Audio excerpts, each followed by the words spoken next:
Je cède maintenant la parole à Madame la députée d'Hochelaga Maisonneuve. Merci, Monsieur le Président.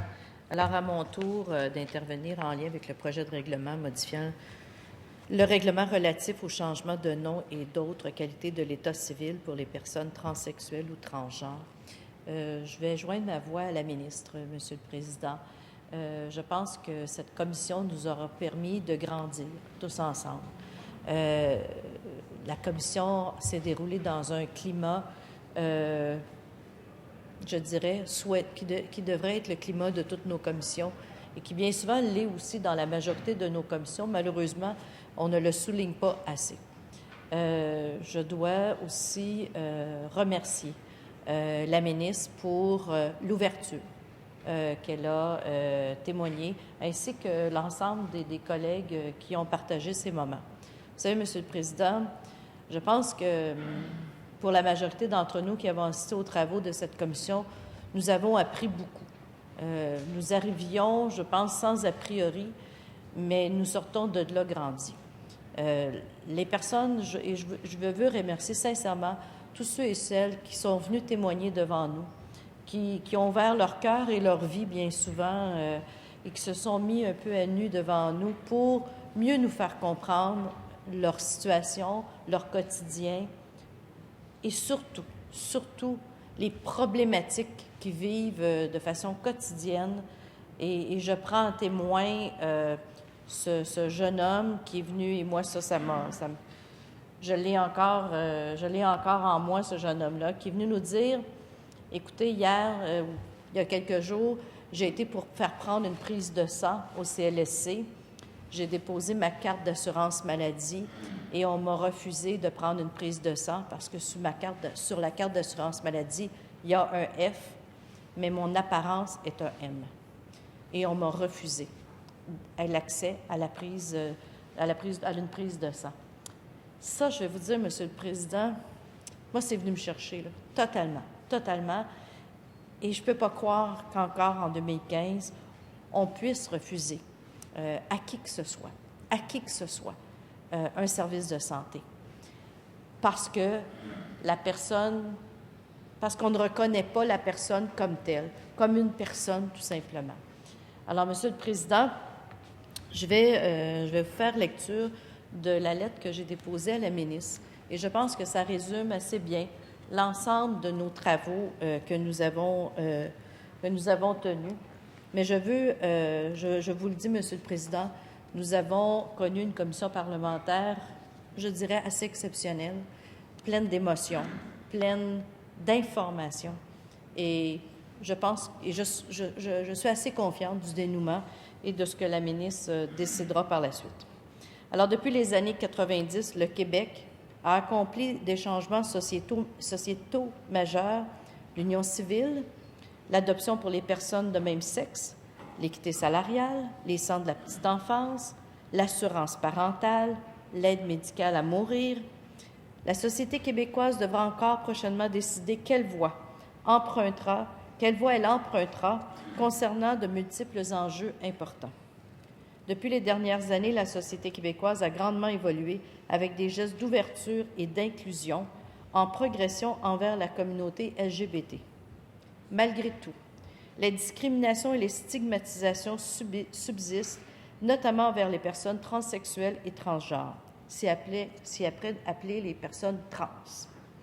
Le manque d'acceptation sociale entraîne souvent des conséquences dévastatrices sur ces derniers, plus à risque de violence, de harcèlement et de discrimination. Le suicide, et ça a été dans notre commission quelque chose aussi qui nous a, pour lequel on a été assez choqués. Le suicide est également répandu chez les personnes trans, notamment chez les jeunes. 43% ont déjà essayé de se suicider. C'est presque une personne sur deux, Monsieur le Président. Les consultations particulières sur le projet de règlement ont permis de sensibiliser les élus à une réalité particulièrement méconnue dans la société québécoise. Les témoignages entendus ont fait état d'expériences douloureuses et desquelles doivent découler des actions vigoureuses pour favoriser une meilleure reconnaissance et inclusion des personnes trans à la société québécoise. le changement de la mention du sexe à l'état civil est crucial pour les personnes trans, puisqu'il marque le symbole névralgique d'une reconnaissance pleine et entière de leur personnalité juridique. C'est un pas qui est franchi dans l'espoir d'être reconnu dans toutes les sphères de la vie: administration publique, éducation, santé, services sociaux, marché du travail. Et je prends témoin la jeune fille qui est venue devant nous, Oli, et qui, pour ne faire que son examen d'entrée au secondaire, s'est butée à une question F ou M. Les impacts d'un changement de la mention de sexe à l'état civil ne se font pas seulement sentir dans la sphère immédiate. En effet, les expériences internationales, comme l'Argentine, démontrent que des papiers d'identité conformes à l'identité de genre, assumés par les personnes trans, favorisent des résultats positifs à court, moyen et long terme et participent à leur quête d'émancipation. En voici quelques exemples. Habilitation à mieux faire face à des situations de stigmatisation et de discrimination. Amélioration significative des conditions de vie. Visibilité et acceptation sociale des personnes trans. Perception des gens vis-à-vis des personnes trans améliorée.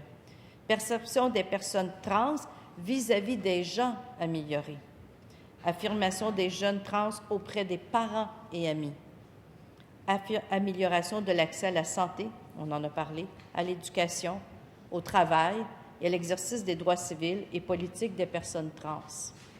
Imaginez, je me rappelle encore ce grand jeune homme qui est venu devant nous et qui voulait aller travailler chez Tim Hortons et qui voulait, lui, parce que chez Tim Hortons, on a un costume, et il voulait avoir la version féminine du costume. Et on lui a refusé en lui disant « Non, c'est M sur tes cartes d'identité, tu n'as pas accès à ça. » Et lui, il vit comme une femme dans sa vie. Il se comporte, il est une femme dans sa vie. Et on lui a refusé pour aller travailler qu'il puisse justement s'afficher dans le sexe qu'il a choisi. Depuis 2012 en Argentine, 2014 au Danemark, 2015 à Malte, se sont distingués comme des exemples d'une approche basée sur les principes d'autodétermination et de dépathologisation des personnes trans. Simple déclaration solennelle, sans exigence d'une expertise médicale, sans exigence de corroboration d'un témoin. En fait, les conditions légales de ces pays pour obtenir un changement d'état civil, prénom et sexe sont les plus progressistes du monde en matière de reconnaissance juridique du genre. En outre, ces législations respectent les principes de Yogyakarta sur l'application de la législation internationale des droits de la personne en matière d'orientation sexuelle et d'identité de genre de 2007 et de la Déclaration des Nations unies relative à l'orientation sexuelle et l'identité de genre 2008. Dans une résolution adoptée en avril 2015, l'Assemblée parlementaire du Conseil d'Europe recommanda aux États d'instaurer des procédures rapides, transparentes, accessibles, fondées sur l'autodétermination, qui permettent aux personnes transgenres de changer de nom et de sexe sur les certificats de naissance, les cartes d'identité, les passeports, les diplômes et autres documents similaires, à mettre ces procédures à la disposition de toutes les personnes qui souhaitent les utiliser indépendamment de l'âge, de l'état de santé, de la situation financière ou d'une incarcération présente ou passée. Enfin, en ce qui concerne le principe d'équilibre entre le respect des droits des personnes transgenres et la stabilité de l'état civil, il nous apparaît que cette opposition est mal fondée, contraire à l'évolution du droit international. Dans les faits, l'Argentine n'a pas connu de cas de retour en arrière depuis l'adoption de la loi en 2012. Au Québec, seulement 68 changements de la mention de sexe ont été autorisés par le directeur de l'État civil québécois, avec aucun changement d'avis en aval. Et on sait bien que pour avoir droit au changement de sexe, il fallait procéder à la chirurgie, ce qui n'est plus nécessaire, Monsieur le Président. Les témoignages entendus en commission parlementaire nous amènent à conclure que le processus de changement de la mention de sexe est un geste hautement réfléchi, lourd de conséquences pour les personnes trans. Il serait faux de croire que ces dernières entreprennent ce processus à la légère. De même, le fardeau de la preuve repose sur le directeur de l'État civil afin qu'il démontre que des cas de fraude sont susceptibles de se produire. Je suis persuadée qu'il va y avoir beaucoup plus de demandes en divorce qu'en changement de sexe, Monsieur le Président.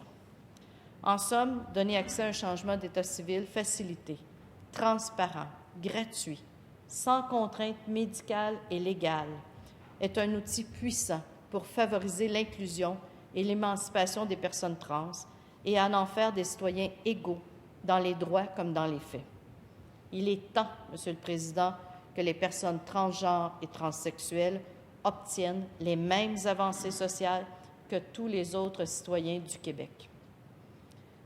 Nous avons proposé, Monsieur le Président, de fixer la condition exigée aux personnes transsexuelles ou transgenres en conformité aux principes d'autodétermination et de dépathologisation et que l'appellation se nomme comme suit. Le demandeur atteste qu'il assume l'identité sexuelle désirée, s'identifie à celle-ci et a l'intention de la maintenir.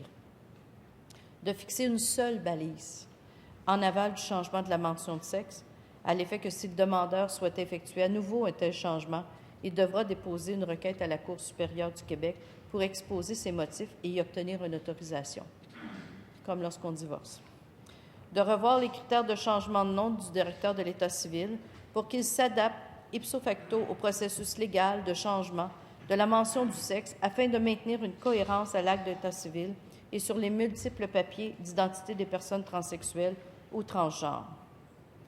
De traiter les principales lacunes du projet de règlement, soit la non-inclusion des personnes mineures et immigrantes, par un engagement de la ministre de la Justice, à l'effet qu'elle dépose dans les plus brefs délais un rapport sur l'opportunité de modifier ultérieurement le règlement pour les y inclure.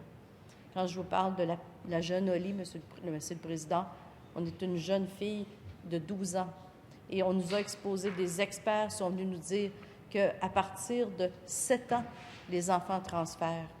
Alors, je pense qu'il faut se soucier, il faut avoir de l'ouverture pour écouter. Ça se fait ailleurs, Monsieur le Président, avec l'autorisation des parents. Et je pense qu'il va falloir ouvrir nos cœurs en premier, mais ouvrir notre esprit et ouvrir notre législation pour regarder ce qu'on peut faire pour aider les enfants mineurs et, entre autres, les immigrants. Créer un guichet unique aux fins des modifications administratives nécessaires pour l'authentification du nouveau prénom et de la transmission des documents officiels. Les cartes, les permis, on ne peut pas croire combien de documents et dans autant de documents, il faut faire les modifications. Rendre possible la modification des rôles parentaux sur l'acte de naissance des enfants, avec la possibilité d'un troisième rôle parental, soit celui de parent, en plus de mère et père. Créer une table de travail pour partager les bonnes pratiques d'intégration des personnes trans dans les réseaux publics et parapublics. Alors, Monsieur le Président, je suis assez fière de la position que le Parti québécois a prise dans ce projet de règlement. C'est une position audacieuse, je le sais. C'est une position qui va au-delà des positions qui ont été exprimées. Mais je pense que, et je l'ai dit en commission, j'ai l'impression de me retrouver au moment où André Boulris a fait adopter la loi pour le mariage des conjoints de même sexe. Et c'est un peu, on est à peu près dans ce même modèle de législation où on veut aller un peu plus loin, un peu plus en avant pour donner des droits à des personnes qui, malheureusement, sont brimées présentement. Et je veux juste nous dire, Monsieur le Président, que je vais garder assez longtemps ce document qu'on m'a remis durant les travaux. On nous a remis à chacun des députés nos papiers d'identité avec une mention du genre différent. Et je vais le garder, Monsieur le Président, parce qu'effectivement, lorsqu'on nous a remis ces documents-là, on a eu un peu un choc en se disant, mais ma foi du bon Dieu, c'est compliqué tout ça. Et c'est vrai que c'est compliqué pour ces gens-là de vivre actuellement. Pourquoi ne pas leur faciliter la vie en ayant une législation, en ayant un règlement qui va faciliter la vie de l'ensemble de ces personnes? Je pense que le Québec est une société moderne, une société ouverte, Eh bien, comment rendre encore plus cette société ouverte? Bien, c'est en reconnaissant aux personnes transsexuelles et transgenres, finalement, qu'ils sont des citoyens identiques aux autres, qu'ils sont des citoyens à part entière de notre société, qu'ils ont les mêmes droits et que finalement, comme Québécois, on veut être progressiste.